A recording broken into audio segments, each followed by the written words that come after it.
नमस्कार, स्वागत है आपका उत्तराखंड की खबरों में। मैं हूं दिग्विजय सिंह। खबरों की शुरुआत करते हैं इससे पहले एक नजर अब तक की सुर्खियों पर। कोरोना काल में 7वीं बार पीएम का देश के नाम संबोधन। गफलत में ना रहें लोग, जब तक दवाई नहीं तब तक ढिलाई नहीं, अनलॉक खत्म हुआ है वायरस नहीं। बीजेपी उत्तराखंड के नवीन प्रदेश कार्यालय का भूमि पूजन और शिलान्यास। बीजेपी अध्यक्ष जेपी नड्डा ने किया शिलान्यास।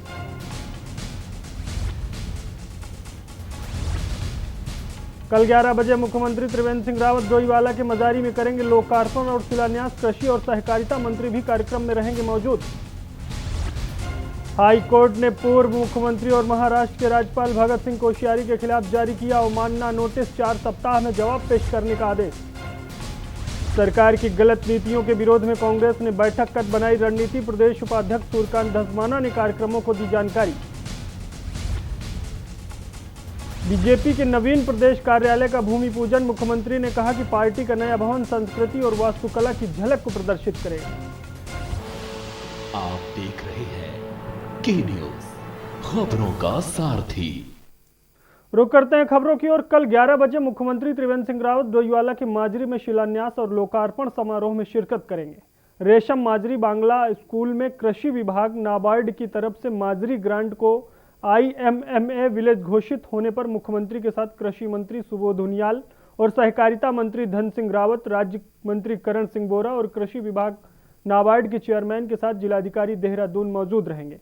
कार्यक्रम में तमाम अधिकारी और पार्टी कार्यकर्ता भी मौजूद रहेंगे। यह जानकारी माजरी ग्रांट के भाजपा मंडल अध्यक्ष राजकुमार और ग्राम प्रधान अलिन कुमार ने दी।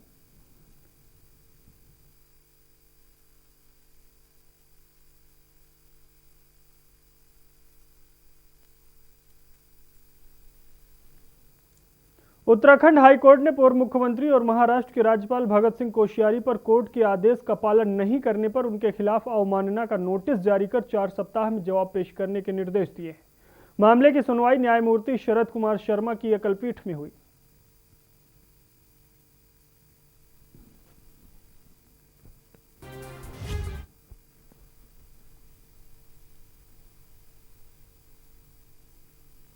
Bareilly ki contempt matter, Honorable Court has issued notices to Bhagat Singh Koshari, and we have also requested before the court that Article 361 for compliance we have already done. So looking at that provision, Honorable Court has issued notices and given time for 4 weeks to reply in the matter. Their counsel was already present. They have accepted notice and hopefully they will file reply in due time.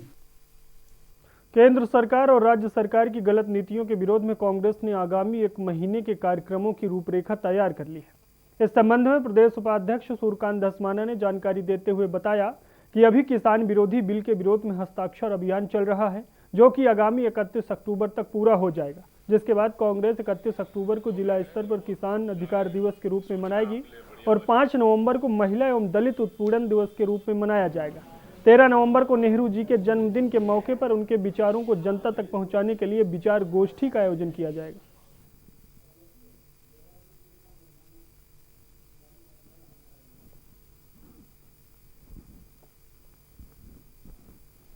किसान अधिकार दिवस है, उसके बाद 5 नवंबर को महिला एवं दलित उत्पीड़न विरोधी दिवस कांग्रेस मनाने जा रही है। सिग्नेचर कैंपेन हमारा चल रहा है जो 31 तारीख तक पूरा हो जाएगा। उसके बाद हम लोग सिंपोजियम करेंगे, एक विचार गोष्ठी करेंगे 13 नवंबर को। नेहरू जी का जो विचार था भारी उद्योग और PSUs के बारे में, उसके बारे में स्पीक अप फॉर PSUs 14 नवंबर को नेहरू जी के जन्म दिवस के अवसर पर हम लोग करेंगे, उनकी जयंती के अवसर पर। पिथौरागढ़ के बेरीनाग तहसील मुख्यालय से 12 किलोमीटर दूर उड़ियारी गांव में बांज के जंगल के बीच में नौलिंग बजेंड का मंदिर है, जहां हर साल भक्तों के द्वारा पूजा अर्चना की जाती है। नवरात्रों में यहां पर खास पूजा का आयोजन किया जाता है। एक रिपोर्ट देखिए।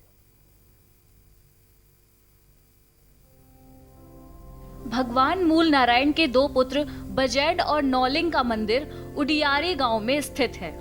गांव में स्थित घने बाज के जंगल के बीच में पुरानी शैली से बना हुआ यह मंदिर पूरे क्षेत्र में आस्था का केंद्र है।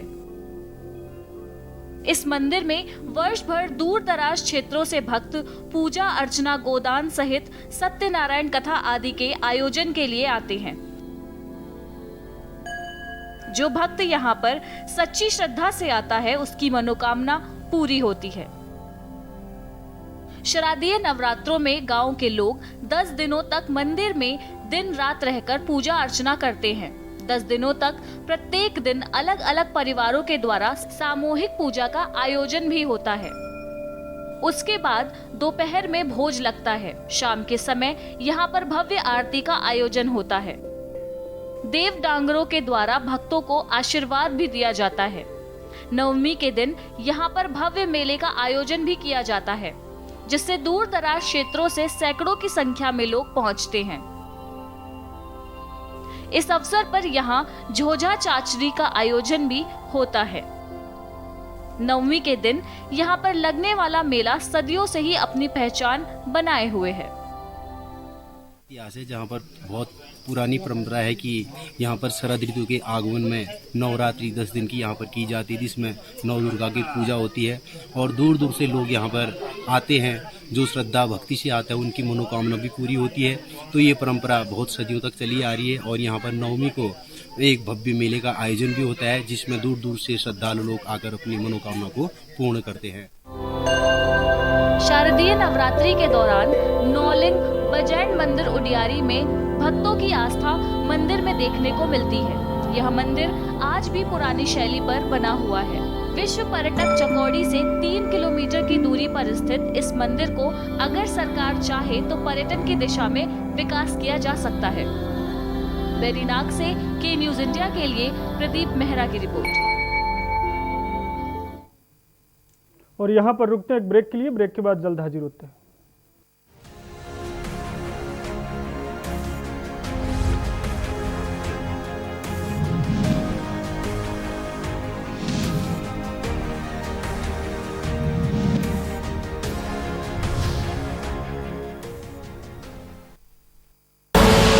आप देख रहे हैं के न्यूज, खबरों का सारथी। लॉकडाउन खत्म हुआ है, कोरोना नहीं। अब और भी अधिक सावधानी है जरूरी। त्योहारों और शादियों का मौसम आ रहा है, यही है हमारी परीक्षा की घड़ी। भीड़ से दूर रहकर, मास्क पहनकर और 2 गज की शारीरिक दूरी बनाकर ही हरा सकते हैं कोरोना को। इससे डरना नहीं, लेकिन सतर्क रहना है। याद रखिए, जब तक दवा नहीं तब तक कोई ढिलाई नहीं। कर लो प्रण, होगा कोरोना का अंत। आप देख रहे हैं के न्यूज, खबरों का सारथी।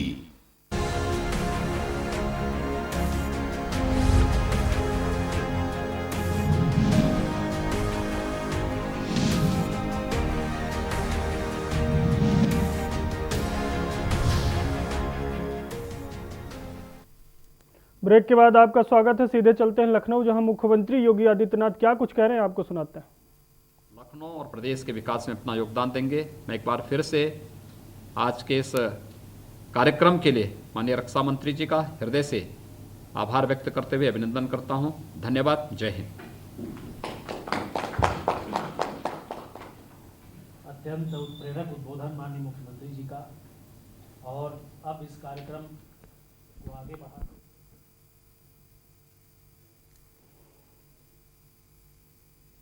रुख करते हैं खबरों की ओर। खबर सीमांत क्षेत्र खटीमा से है, जहां कृषि मंडी में लगे सरकारी धान क्रय केंद्रों में सैकड़ों ट्रॉली किसानों की धान की तौल न होने पर किसानों को परेशानी का सामना करना पड़ रहा है। बता दें कि यहां 15 दिनों से लगातार धान खरीद को लेकर कच्चे आढ़तियों और मंडी प्रशासन के बीच की लड़ाई थमने का नाम नहीं ले रही है। मंडी प्रशासन और स्थानीय मिलर्स धान तौल में कटौती को लेकर और मंडी प्रशासन द्वारा क्रय केंद्रों पर उपकरण न होने से लगातार हो रही वार्ता विफल हो रही है, जिसके बीच क्षेत्रीय किसानों को परेशानी का सामना करना पड़ रहा है। मामले में किसान यूनियन के अध्यक्ष ने बताया कि जल्द ही किसानों की समस्याओं का अगर समाधान नहीं किया गया तो क्षेत्र के सभी किसान अपना धान लेकर सड़कों पर आंदोलन करने के लिए बाध्य होंगे।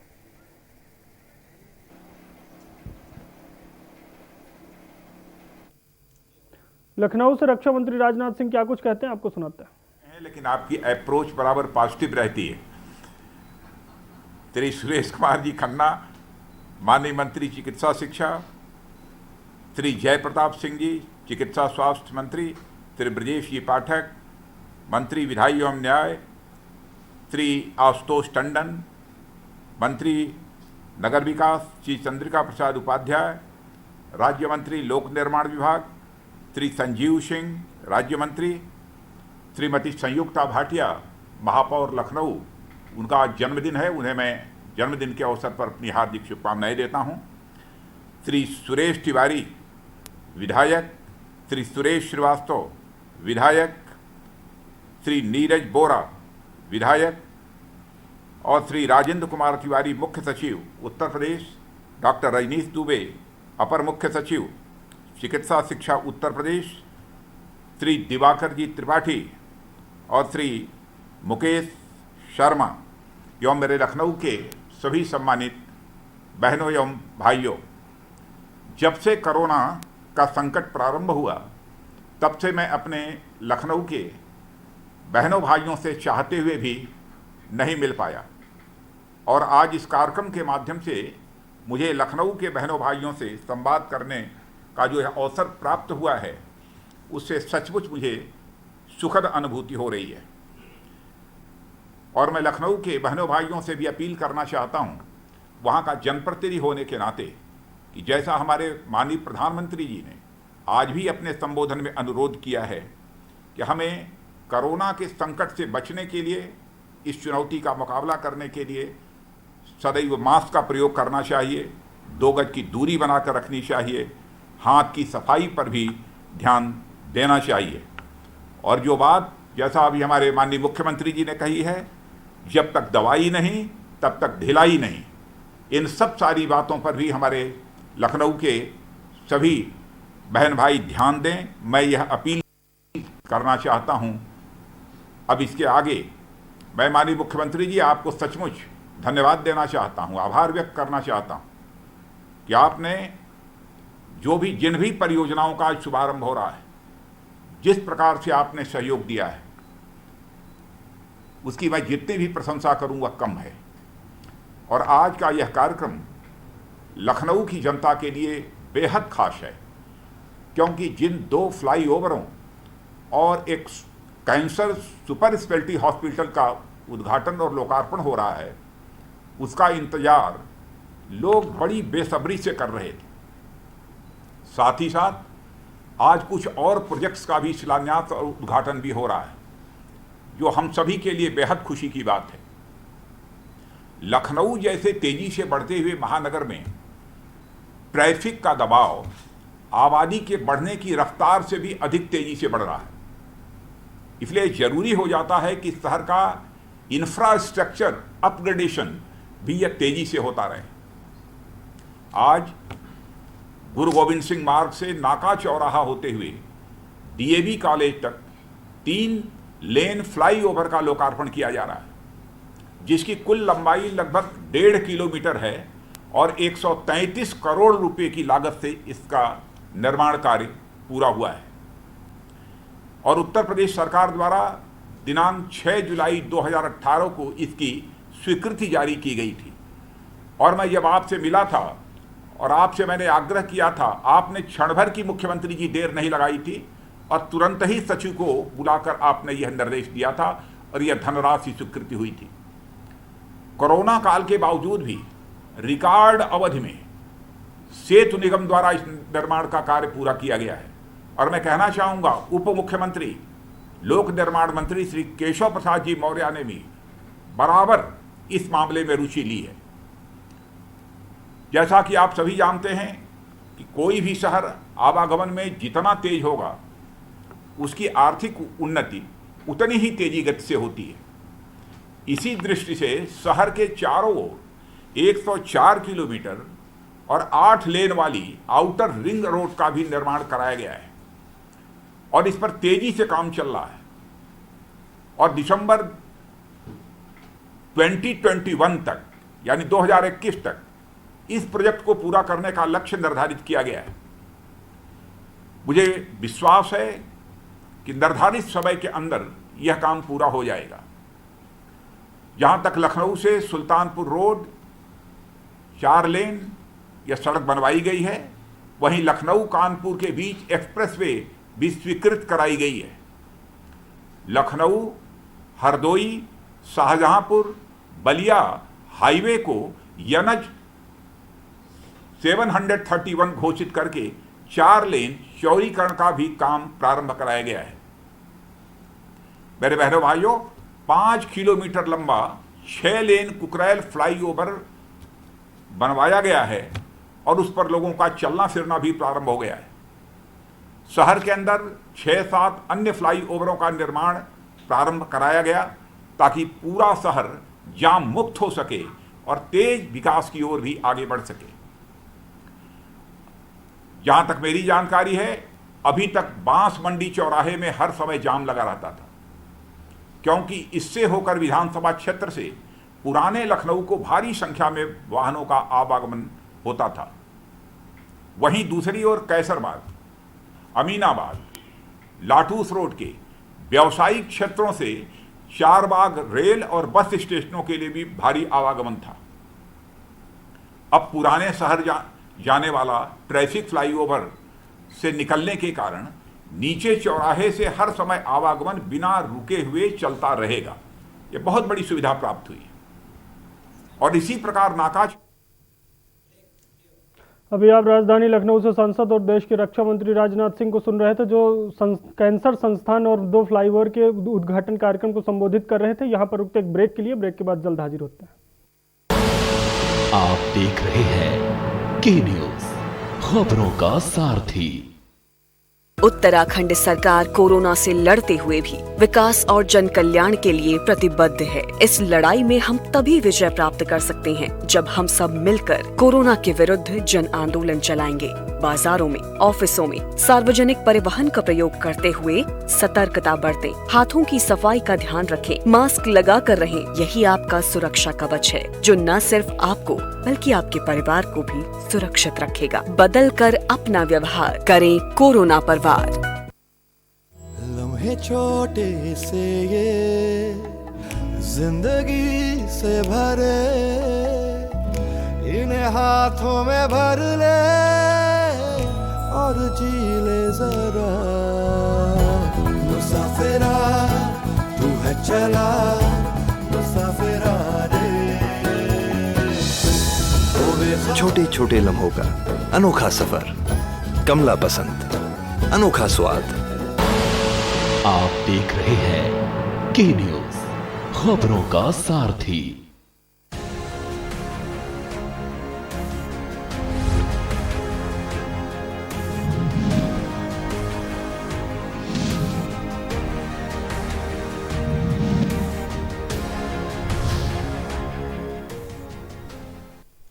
ब्रेक के बाद आपका स्वागत है। उत्तराखंड से बड़ी खबर आ रही इसी बीच।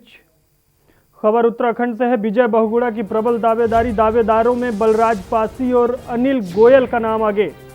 बड़ी खबर आपको उस वक्त की उत्तराखंड से बता रहे हैं। उत्तराखंड में राज्यसभा सीटों को लेकर प्रबल दावेदारी।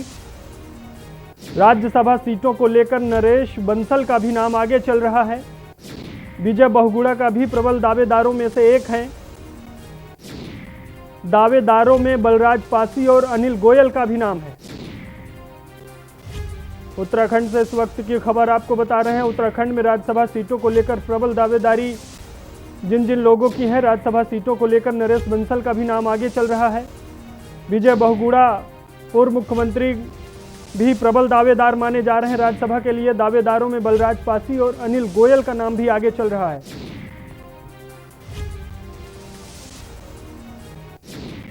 राज्यसभा सीटों को लेकर प्रबल दावेदारी, राज्यसभा सीटों को लेकर नरेश बंसल का नाम आगे चल रहा है।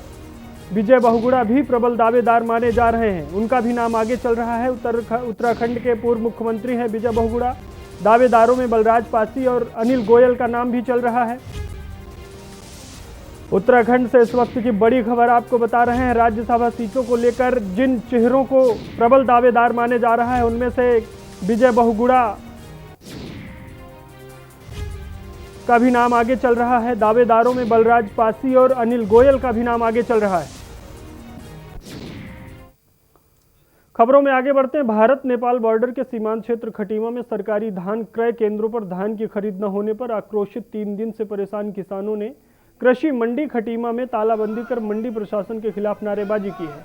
वहीं नाराजगी जाहिर करते हुए बताया कि खटीमा क्षेत्र के किसानों को धान की खरीद मंडी प्रशासन द्वारा नहीं की जा रही है। अगर जल्द ही किसानों का धान खरीद नहीं हुई तो सड़कों पर चक्का जाम और सड़कों पर प्रशासन के खिलाफ आंदोलन करने के लिए बाध्य होंगे, जिसकी जिम्मेदारी शासन और प्रशासन की होगी।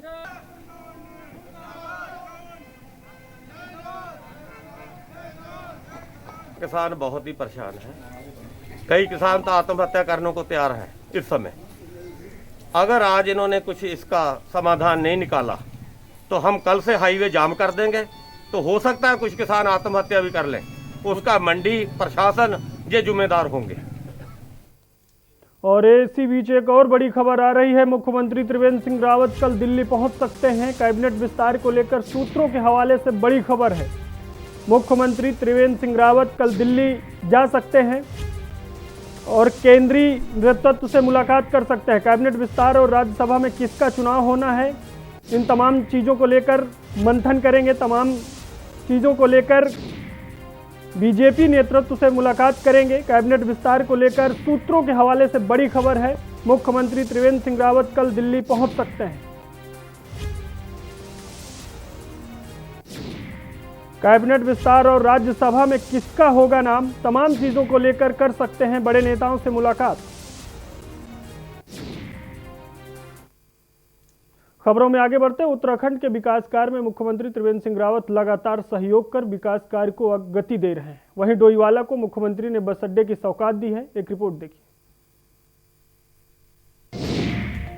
त्रिवेंद्र संग बढ़ता उत्तराखंड, उभरता उत्तराखंड। डोईवाला को सीएम की सौगात। बस अड्डे से मिलेगी विकास को रफ्तार। डोईवाला में कोई रोडवेज बस अड्डा न होने के कारण यहां के निवासियों को लंबी दूरी के स्थलों में जाने के लिए देहरादून, ऋषिकेश या हरिद्वार बस अड्डे जाना पड़ता था, जिससे जनता का अधिक खर्च, उसके साथ साथ परेशानियों का सामना करना पड़ता था और इस वजह से उन्हें परेशानी भी झेलनी पड़ती थी। परेशानियों को देखते हुए सूबे की मुखिया त्रिवेंद्र सिंह रावत ने डोईवाला वासियों को एक बस अड्डे की सौगात दी है। ये बस अड्डा डोईवाला के लच्छीवाला में रेशम विभाग की जमीन में बनाया जाएगा। इसके लिए रेशम विभाग की 2 एकड़ भूमि परिवहन विभाग को आवंटित कर दी गई है। डोईवाला तहसील और परिवहन विभाग के अधिकारियों ने जगह का निरीक्षण किया और अपना सर्वे का कार्य शुरू कर दिया है। बस अड्डे की सौगात मिलने के बाद स्थानीय जनता के लाभ के साथ स्थानीय स्तर पर रोजगार के भी अवसर बढ़ जाएंगे। हमें बड़ी खुशी की बात है कि भाई यहाँ पे बनने जा रहा है हमारे गांव लच्छीवाला में। तो हम लोगों को बहुत परेशानी होती थी, कहीं जाना होता था बाहर तो डोईवाला तक जाना पड़ता था, कभी गाड़ी नहीं मिलती डोईवाला तक के लिए। तो यहाँ पर ये रेशम विभाग, यहाँ पर रेशम विभाग को दूसरी जगह दिया जा रहा है, तो यहाँ पर इसलिए बन रहा है। तो पार्किंग भी होगी, तो यहाँ के निवासियों के लिए कोई आने वाले, यहाँ मंदिर, शिव मंदिर भी है बहुत बड़ा, दूर दूर से आते हैं बेचारे, उनके लिए गाड़ियाँ नहीं मिलती है। कोट द्वार सावन के महीने में, शिवरात्रि में कोट द्वार से कहाँ से आते हैं लोग बेचारे, तो इसलिए ये सरकार बहुत अच्छा काम कर रही है। डोईवाला के एसडीएम लक्ष्मी राज चौहान ने बताया कि रेशम विभाग की जमीन परिवहन विभाग को ट्रांसफर कर दी गई है और विभाग ने बस अड्डे के निर्माण की दिशा में कदम बढ़ा दिया है, जो डोईवाला के लिए महत्वपूर्ण कदम है। माननीय मुख्यमंत्री घोषणा के अंतर्गत बस अड्डे निर्माण की घोषणा हुई थी, जिसके क्रम में यहाँ पे रेशम विभाग की जो ज़मीन थी उसमें से 2 एकड़ ज़मीन हमारे द्वारा बस अड्डे के लिए प्रस्तावित की गई थी। शासन द्वारा वो बस अड्डे के लिए ज़मीन हस्तांतरित हो गई है। इसके अलावा रेशम विभाग को लगभग 5 एकड़ ज़मीन आवंटित की गई है उसकी जगह। और अभी बस अड्डे के लिए जो स्वीकृति है वो शासन स्तर पे प्राप्त हो गई है और शीघ्र ही यहाँ पे बस अड्डे का निर्माण कर दिया जाएगा। मुझे लगता है यहाँ के स्थानीय लोगों को इसका बहुत ही फायदा मिलेगा।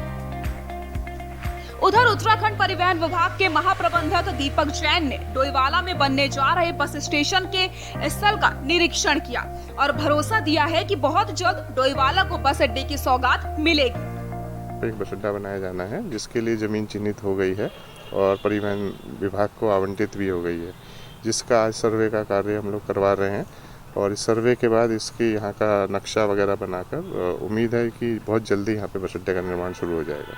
सभी बसें इस मार्ग से गुजरती हैं, सभी बसें चाहे उत्तराखंड परिवहन निगम की चाहे छोटी दूरी की हैं चाहे लंबी दूरी की हैं, सभी बसें यहाँ पे बस स्टेशन पे आएंगी। डोईवाला के विकास में मुख्यमंत्री लगातार सहयोग कर रहे हैं, विकास कार्य को गति दे रहे हैं और उन्हें पूरा करने की कोशिश में लगे हुए हैं।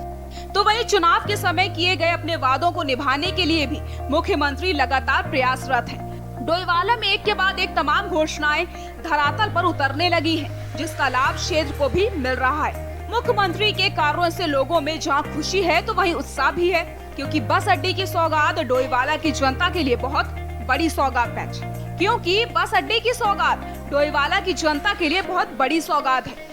लोग डोईवाला की विधायक और सूबे के मुख्यमंत्री का आभार जता रहे हैं। के न्यूज के लिए डोईवाला से राजकुमार अग्रवाल की रिपोर्ट।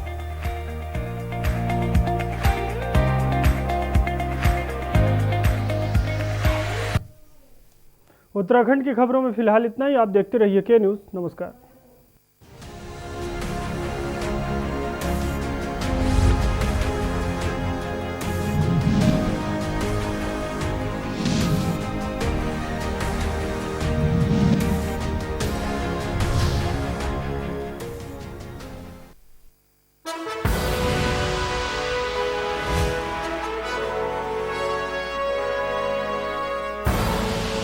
आप देख रहे